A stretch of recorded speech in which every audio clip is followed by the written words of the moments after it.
এরপরে প্রশ্ন হলো, আত্মহত্যাকারীর হুকুম কি? আত্মহত্যা করা কবিরা গুনাহ।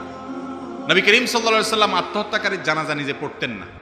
উনি নিজে পড়তেন না, অন্যদেরকে বলতেন তোমরা পড়ো, আমি পড়বো না। কেন পড়তেন না? যাতে করে অন্য ব্যক্তিরা আত্মহত্যা করার আগে চিন্তা করে।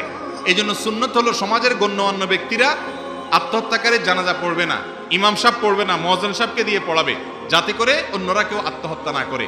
কারণ ইসলাম আত্মহত্যাকে হারাম করেছে। আত্মহত্যা ওই ব্যক্তি করে যে আল্লাহর রহমতকে বিশ্বাস করে না। যে আল্লাহর রহমতকে বিশ্বাস করে সে কখনো নিরাশ হতে পারে না, সে কখনো আত্মহত্যা করতে পারে না। আল্লাহর উপরে আস্থা তার থাকতে হবে। কিন্তু আবার মনে রাখবেন, আত্মহত্যাকারী কিন্তু কাফের না।